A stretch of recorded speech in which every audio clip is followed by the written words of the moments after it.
الشيطان الرجيم بسم الله الرحمن الرحيم الخبيثات للخبيثين والخبيثون للخبيثات والطيبات للطيبين والطيبون للطيبات أولئك مبرؤون مما يقولون لهم مغفرة ورزق كريم۔ سورۃ النور کی آیت نمبر 26 ہے۔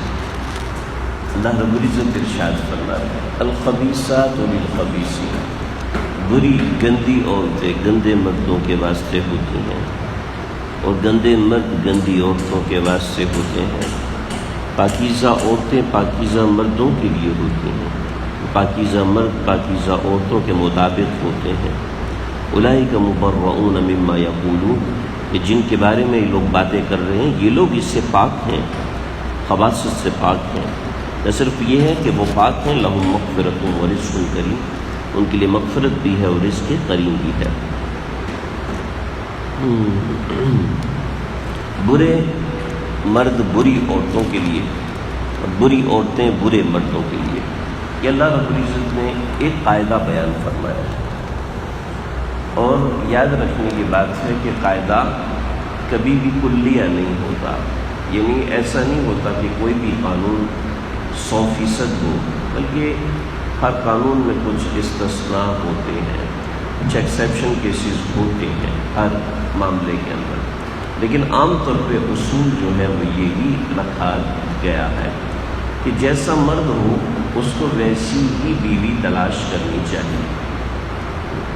الزانی لا ينکح الا زانیۃ او مشرکہ، قرآن نے دوسری جگہ واضح کیا کہ زانی ہی زانیہ کے پاس جاتا ہے، زانی ہی زانیہ سے نکاح کرتا ہے، ایسے ہی زانیہ ہی زانی سے نکاح کرتی ہے، یعنی برا مرد ہی بری عورت کے لیے مناسب ہوتا ہے۔ اس کا معنی ایک قانون واضح ہے، اچھا مرد اچھی عورت کے لیے، اچھی عورت اچھے مرد کے لیے، برا مرد بری عورت کے لیے، بری عورت برے مرد کے لیے۔ اب یہاں تو کوئی بھی اپنے آپ کو برا نہیں کہتا، بلکہ ہر کوئی کہتا ہے میں تو بہت اچھا ہوں، میں بہت ایسا ہوں ویسا ہوں۔ تو یاد رکھا جائے کہ 6-7 کوالٹیز ہر انسان کی ہوتی ہیں، جس کے اندر وہ اپنے پیرامیٹر کو فکس کرتا ہے کہ میں ایسا انسان ہوں۔ 6-7 پیرامیٹر جو شریعت نے متعین کیے ہیں، مثلا ایک شخص کا عقیدہ کیا ہے، ایک شخص کا دین کیسا ہے، ایک شخص کی اخلاقیات کیسی ہیں، اس کی ایجوکیشن کیسی ہے، اس کا اسٹیٹس کیسا ہے، اس کا خاندان کیسا ہے، وہ دیکھنے میں کیسا ہے۔ یہ 6-7 پیرامیٹرز ہیں جو شریعت نے رکھے ہیں۔ تو انہی سب چیزوں میں دین بھی آتا ہے۔ اب دین ان چیزوں میں آتا ہے جو بنیاد، بطور مثال ایک شخص ہے، وہ کہتا ہے جی میں نے تو اپنی بیوی کو پردہ کرانا ہے، میری بیوی کسی نامحرم سے بات نہ کرے، مجھے یہ پسند نہیں۔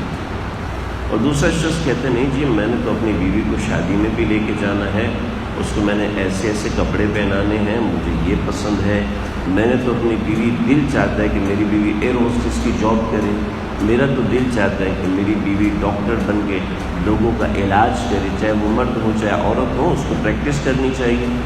ایسے لوگ بھی ہیں۔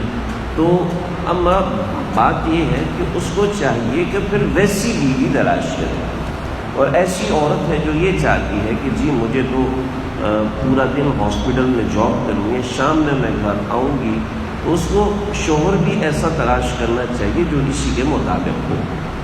یہاں پر اللہ نے تو اچھے اور برے کی تمیز کو واضح کر دیا، لیکن اللہ نے ایک مشرق اور ایک مغرب دونوں کے پیرامیٹر ملا دی، اس کے درمیان ہمیں جگہ دے دی کہ دیکھو یہ چیزیں دیکھ کر کرنا، ایک دوسرے سے مطابقت ہو تو تب قریب آنا، ورنہ نہیں قریب آنا۔ ہے جناب لیڈی ڈاکٹر کہتی جب میں تو مفتی صاحب سے شادی کروں، مفتی صاحب تو کہے گا خبردار جو کسی مرد کے پاس بھی اس کو ٹیکا بھی لگا، ہماری پھر خیر نہیں، تو ظاہری بات ہے وہ جمے کی نہیں، بن کی نہیں رہ سکتی۔ وہ کہتے جی اتنی بھی کون سی دین میں سختی ہے، آپ کو دین کا پتہ ہی نہیں ہے تو آپ کو کیسے کہہ سکتے ہیں کون سی سختی اور کون سی نرمی ہے۔ تو یہ چیزیں ہوتی ہیں، تو قرآن مجید نے اس بات کو واضح کر دیا۔ چنانچہ یہ میں بہت موٹی اور اوپر کی بات ذکر کروں، میں اتنی بات ذکر کروں جتنا سیب کا چھلکا ہوتا ہے، اصلی سیب کا میں ذکر نہیں کر رہا، اندر بہت سی باتیں ہوتی ہیں، مرد کے کچھ مطالبات ہوتے ہیں جو اچھی بیوی نیک بیوی پورا نہیں کر سکتی۔ اسی طریقے سے عورتوں کے کچھ مطالبات ہوتے ہیں، اگر کوئی نیک مرد ہے وہ اس کو پورا نہیں کر سکتا۔ ایسی بہت سی چیزیں ہیں جو ذاتیات کے متعلق ہوتی ہیں، معاشرت کے متعلق ہوتی ہیں، حالات کے متعلق ہوتی ہیں، خواہشات کے متعلق ہوتی ہیں، تو اللہ رب العزت نے اس بات کو واضح کیا ہے۔ چنانچہ یہ ایک اصول بیان فرمایا ہے۔ ایک بات، دوسری بات، بعض حضرات کے نزدیک یہ ایک حقیقت کا بیان ہے کہ ہمیشہ ایسا ہوتا ہے کہ اچھا آدمی اس کی بیوی بھی اچھی ہی ہوتی ہے، تو ضروری نہیں ہے کہ ایسا ہو۔ بعض مطلب ایسا ہوتا ہے کہ آدمی بہت نیک اور شریف ہوتا ہے لیکن اس کی بیوی اچھے مزاج کی نہیں ہوتی ہے۔ بعض مطلب ایسے ہوتا ہے کہ بیوی بہت نیک ہوتی ہے لیکن اس کا آدمی، اس کا شوہر جو ہے وہ اچھے مزاج کا نہیں ہوتا، ایسا ہو جاتا ہے۔ چنانچہ یہ بات اپنی جگہ مسلم ہے، لیکن اللہ رب العزت نے جو جوڑے بنائے ہیں، مثلا انبیاء علیہ السلام کے جوڑے، تو اس کے اندر خاص طور پہ دونوں معنی کی لحاظ رکھنا چاہیے تھا۔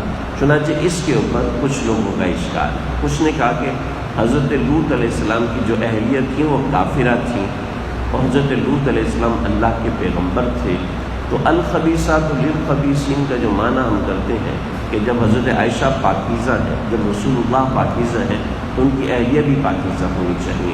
جب ہم یہ استدلال کرتے ہیں تو حضرت لوط علیہ السلام تو پیغمبر ہیں تو ان کی بیوی تو کافرہ ہے، تو علماء نے جواب دیا ہے، وہ یہ ہے کہ حضرت لوط علیہ السلام کی بیوی کافرہ تو تھی لیکن فاحشہ نہیں تھی۔ کافرہ بالکل تھی لیکن فاحشہ بالکل بھی نہیں تھی، لہٰذا یہاں خباثت سے مراد فحش کاری، گندی حرکتیں اور رسم کی چیزیں۔ تو الخبیثات للخبیثین کے ذریعے سے جو صفائی پیش کی ہے معاشرہ کی، وہ بالکل صحیح ہو جاتی ہے۔ والطیبات تو دوسرا یہ قاعدہ اور قانون جو میں نے ذکر کیا، اولئک مبرؤون مما یقولون، یہ صاف لفظوں میں حضرت عائشہ صدیقہ رضی اللہ عنہا کی براءت ہے۔ جو لوگ اس کا انکار کرتے ہیں وہ اس حصے کو قرآن کا حصہ ہی نہیں سمجھتے، یعنی ایک درجے کا قرآن کا انکار ہے۔